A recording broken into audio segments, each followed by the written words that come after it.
కాంగ్రెస్ గద్దెనెక్కి సంవత్సరం కాలం గడుస్తున్నా ప్రజల సమస్యలు ఏవి పట్టించుకోకపోవడం, ముఖ్యంగా 6 గ్యారంటీలు 100 రోజుల్లో కూడా కంప్లీట్ చేస్తామని 420 హామీలు తప్పకుండా మేము నెరవేరుస్తామని మాయమాటలు చెప్పి 365 రోజులు అయినప్పటికీ కూడా ఎటువంటి హామీలు కూడా పూర్తి స్థాయిలో చేయనప్పటికీ వీటిపైన గలమెత్తినటువంటి మా రాష్ట్ర అధ్యక్షుడు వర్కింగ్ ప్రెసిడెంట్ అయినటువంటి కేటీఆర్ గారి మీద కేసులు బనాయించడం మేమందరం ఖండిస్తూ ఉన్నాం.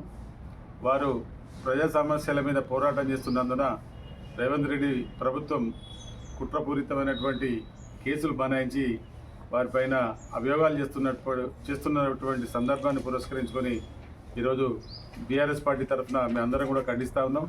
ముఖ్యంగా ప్రజా సమస్యలపైన పోరాడుతున్నటువంటి హరీష్ రావు గారు కానీ, కేటీఆర్ గారు కానీ, వీళ్ళందరిపైన కూడా కక్షపూరితమైనటువంటి పద్ధతి వ్యవహరిస్తున్నాడు రేవంత్ రెడ్డి గారు. ఇది మంచి పరిణామం కాదు.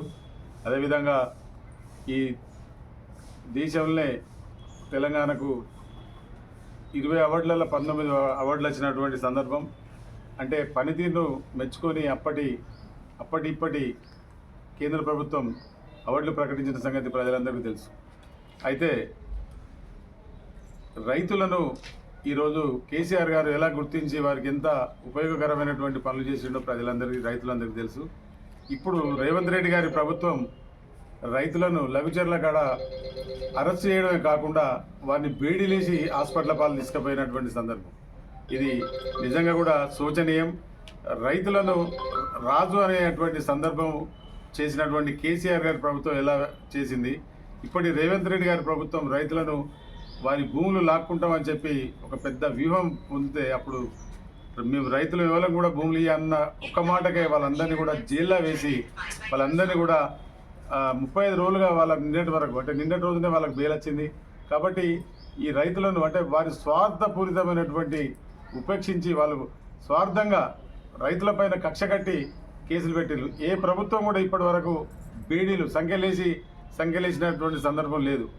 అదేవిధంగా గురుకులాల్లో పట్ల విద్యార్థులను అప్పటి ప్రభుత్వం అంటే 10 ఏళ్ళు చేసినటువంటి కేసీఆర్ గారి ప్రభుత్వం ఎంత మంచిగా చూసుకుంది. రేవంత్ రెడ్డి గారి ప్రభుత్వం వచ్చి 1 సంవత్సరం కాలంలోనే ఫుడ్ పాయిజన్ తోటి ప్రతి హాస్టల్లో కూడా విషపూరితమైనటువంటి ఆహారాన్ని పెట్టి పిల్లలందరినీ ఇలా బాధ పెడుతున్నటువంటి సందర్భంలో రోజు పత్రికలలో చూస్తూ ఉన్నాం.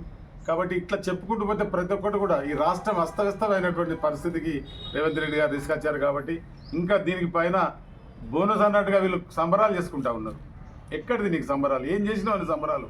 నువ్వు రైతులకు రైతు బీమా ఇస్తా అని ఎగ్గొట్టినందుకు సంబరాలా, లేకపోతే రుణమాఫీ పూర్తి స్థాయిలో చేయనందుకు సంబరాలా, లేకపోతే ప్రతి ఇంట్లో ఆడబిడ్డకు 2,500 రూపాయలు ఇస్తా అని మోసం చేసినందుకు సంబరాలా, లేకపోతే ఉద్యమకారులకు 250 గదాల భూమి కేటాయిస్తా అని మోసం చేసినందుకు సంబరాలా, హైడ్రా పేరు మీద పేద ప్రజలందరినీ కూడా కనీసానికి వాళ్ళకు ఒక్కరోజు గడువు ఇవ్వకుండా ఇండ్లు కూల్చినందుకు నీకు సంబరాలు? ఏ విధంగా నువ్వు సంబరాలు చేసుకొని ప్రజా ధనాన్ని దుర్వినియోగం చేస్తున్నావో ప్రజలందరూ కూడా చూస్తూ ఉన్నారు.